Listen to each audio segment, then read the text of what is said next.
बिस्मिल्लाहिर्रहमानिर्रहीम, अस्सलाम वालेकुम। वेलकम बैक आपके अपने यूट्यूब चैनल मामा फूड सीक्रेट्स में। आज की इस वीडियो में मैं आप लोगों के साथ शेयर करने लगी हूँ मगज़ की रेसिपी, जिसे बनाना बहुत ज़्यादा आसान है, मिनटों में ही बन के तैयार हो जाता है। तो सबसे पहले मैंने प्याज ली है और प्याज को मैंने गोल्डन फ्राई होने तक अच्छे तरीके से पका लेना है। यहाँ पर प्याज जो थी मेरे पास, मैंने 4 दरमियानी साइज़ की प्याज ली थी, जिसे मैंने बारीक काट लिया था। मगज़ में मसाला थोड़ा ज़्यादा बनता है, तो इसलिए मैंने ज़्यादा यूज़ की है। तो यहाँ पर ये लाइट गोल्डन फ्राई हो चुकी है। लाइट सा इसका कलर चेंज होना शुरू हुआ है, लेकिन अभी से टाइम लगेगा थोड़ा सा कि ये गोल्डन होगी। तो यहाँ पर इस टाइम पर फ्लेम जो है उसे हम मीडियम ही रखेंगे। अब दूसरी तरफ आप देख सकते हैं इसका कलर चेंज होना शुरू हो चुका है और यहाँ पर ये गोल्डन भी हो चुके हैं। मुझे ऐसा कलर ही चाहिए था। मैं थोड़ा सा इसे पका लूँगी और फिर उसके बाद मैंने इसके अंदर लहसुन, अदरक, हरी मिर्च का पेस्ट ऐड कर देना है। आप चाहें तो अलग अलग कर सकते हैं ये सब कुछ। अगर टाइम आपने बचाना ही नहीं है टाइम, तो एक साथ ही आप ये सब कुछ कर सकते हैं, मतलब पी सकते हैं। तो यहाँ पर मैंने इसे अच्छे तरीके से इसके साथ फ्राई कर लेना है ताकि इसका कच्चापन ख़त्म हो जाए। और अब यहाँ पर मेरे पास टमाटर है जो कि मैं इसके अंदर ऐड कर चुकी हूँ। टमाटर मेरे पास 3 बड़े साइज़ के थे, जिसे मैंने बारीक कर लिया है।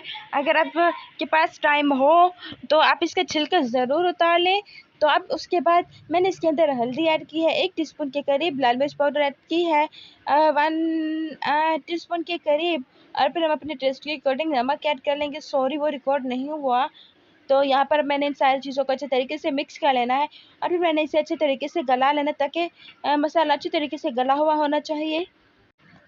तो यहाँ पर आप देख सकते हैं कि मसाला हमारा इतना गल के तैयार हो चुका है, लेकिन मैं इसे मज़ीद थोड़ी देर कुक करना चाहती हूँ ताकि ये बिल्कुल मलीदा हो जाए और इसके अंदर जो हल्के से प्याज और टमाटर नज़र आ रहे हैं ये भी नज़र ना आए। तो मैंने इसे फिर से कवर कर देना है। दूसरी तरफ मेरे पास ये मगज़ आप देख सकते हैं, ये मैंने फ्रिज में रखा था, बहुत ज़्यादा जम चुका था।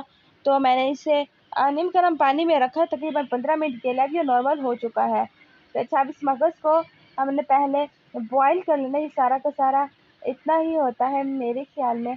तो यहाँ पर पानी बॉयल हो चुका है और जो पानी बॉयल हो चुका है उसके अंदर मैंने ये मगज़ डाल देना है। अच्छा, मैंने इसे बिल्कुल तोड़ा नहीं है, बिल्कुल इसे हाथों की मदद से कुछ नहीं करना, नहीं तो ये बिल्कुल एकदम जैसे कहते हैं ना कि मलीदा हो जाएगा, वैसा नहीं करना है हमने।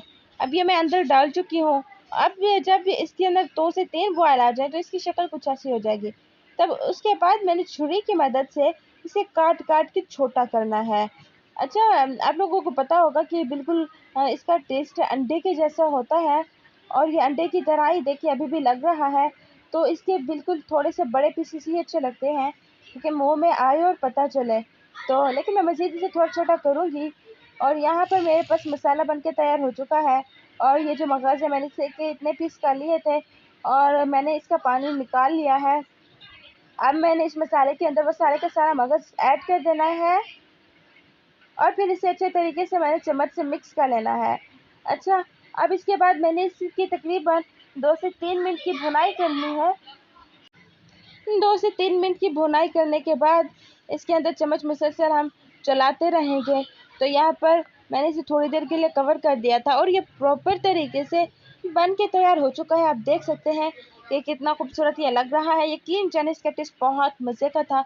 आप इसे एक बार ज़रूर ट्राई कीजिएगा, अपना फीडबैक ज़रूर दीजिएगा। बहुत जल्द मिलेंगे एक नई वीडियो में, तब तक अपना ख़्याल रखिएगा।